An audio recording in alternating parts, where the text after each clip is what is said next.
Good morning, everybody. This is Tim Kelly, and greeting you today from my kitchen. I don't work here a lot, but occasionally. Actually, I work on my couch a lot with my feet up, and that's just not as attractive, but you may get a glimpse of that at some point. Anyway, one of the little secrets I want to share with you today shouldn't be a secret, but it is my own personal prep for print. And that is, there's some things that I have to even send out. I can only print up to 30 inches. So I occasionally have to send things out. So I have to know that I'm going to get what I think I'm going to get. But even in-house on my own printers, why print a full print or anything unless you feel like you've got it tuned? We have, of course, at our disposal nowadays, really good screen calibrations and stuff like that, which I use. My screen is calibrated, yet there is for me a difference between what I see in transmission, which is the lit image on my screen, and reflection, which is a print. That's completely subject to the lighting you're looking at it in. And of course we control that too with 5500 degree lighting to look at our test prints. So there's too many variables. So what I've decided to do in my place is I will print, or I will test an image until it's as close as I can get it, and that works for me. But if I'm sending it out, I want it, when I see it on my screen and I like it, I want to kind of compare it to everything I've ever made in recent history to a certain lab. For instance, I use White House for some of my bigger prints and specialty things that I can't produce in-house. And when I get a job back from the lab and it's spot on perfect, I make a little snippet of that digital file and I place it on this clipboard. So I have a clipboard of little faces and other scenes, black and white, color, all kinds of skin tones, and it is like my master look-see. It's my comparison. In the photo lab, I used to look at a flesh tone and hold my hand up next to it. As a Caucasian guy, it worked out fine. So I would look and see how far off the skin tones were by comparing it to real skin in the same lighting. So what I'm doing here is I'm saying everything that you get back from your lab that looks gorgeous, perfect, take a little piece of the file you sent to them and put it on a Photoshop document, make yourself a clipboard of all these ones that came out great. So next time when you're preparing an order to go out to a lab, any lab, compare your new image that you're going to send out directly next to your clipboard. And you'll see, hey, I'm actually running a little soft in my contrast, or my highlights are too bright, or my shadows are too muddy. And you can make a last minute adjustment on your file before you send it out, because you're comparing it to something that came out great at an earlier time. And today in the digital lab, the stuff is very, very repeatable. I can pull a file that I printed last year or 2 years ago and pretty much expect to get the same thing back. So I'm doing it in-house on my own Canon printers, and when I send it out, so I have this clipboard to refer to and say, I thought I had it, but it should be a little brighter. So that's just a tip that I have, and hopefully you can see on my screen here that this is all it is a collection of images that printed beautifully. So I'm going to show you here, I'm going to call this pre-print compare and adjust, for that's what it really is. We're taking a new creation and prior to printing it, comparing it to other files that have come out really well.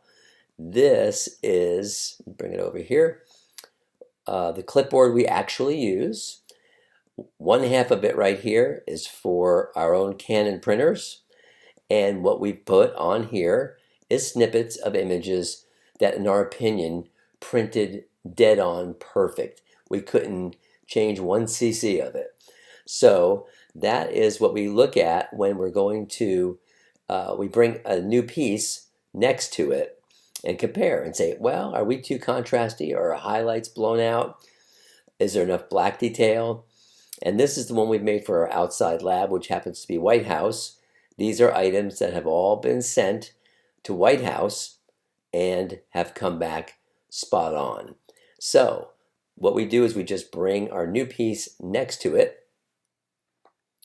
So I brought one of my subject images right next to the comparative swatches. And I do this with all the major prints we're making, books, that kind of thing. And I noticed that this image, which you'll see again, we have a behind the scenes of us making these portraits, looks to me to be just a little bit to the yellow side. Let me see if I can grab this one, put it on top. All right, and we see that. I would say flesh tone wise, it's looking just a little bit yellow.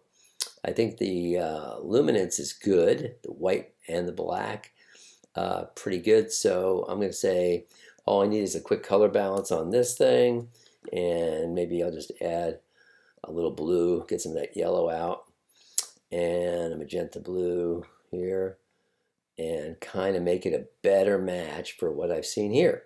Though the original might have been pleasing, now I know it's going to give me excellent results from my own printer or the lab. Here's another one which also looks good in color. Maybe it could use a little more detail in the shadows. Not much. I'll just do that since it's so small. We'll do it in levels. I'll just change the output a little bit on my blacks, and the highlights look good, but usually on the histogram you can tell where the white point is, and I never set anything to the lab any higher than about 247. Then I know I'll get detail in the whites. So there's that one. Here's another one. Looks a little yellow and kind of weak in the black, kind of low contrast overall. Some of it's the matching of the dress to the background, but I think for this one we'll start with a density and perhaps give it a little more black. You can do this in curves, you can do it in the things you like. We use levels so often that it becomes our dominant tool for density and contrast. Though brightness contrast works for some things, and I'll show you how that is. Color balance in this case, to me in the mids of her face, hair seems a little bit extra red, but not much. I'm only talking a point or two. So if we add cyan, it's obviously going to make it quite cold. It's usually for me just a point or two. I'm going to take a little yellow out on there. And it looks like the highlights might need some little pinkishness, so I'll give a little red and a magenta and a blue, and see how that looks. I want to match my other pieces, knowing that these come out perfectly. So there you go, very, very minor correction, and I know that all of these images will yield really beautiful prints because I have this clipboard. So if our gentleman comes back from the lab looking perfect, and it is indisputably good, I'll just go ahead and take a piece of him and add him to my clipboard. Just scale him in and just leave him on the board. And you don't have to be neat about it, but he just becomes the newest addition to the clipboard.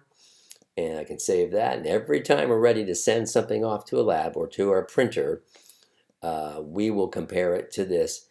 And as you can see, you can tell the difference and make those adjustments. So hopefully that makes a lot of sense to you. What we're trying to do is give you another tool that you can use to assure that your quality is everything that it can be. And that's why we're bringing you these lessons. So please subscribe and stay tuned to the Master Photo Techniques with me, Tim Kelly.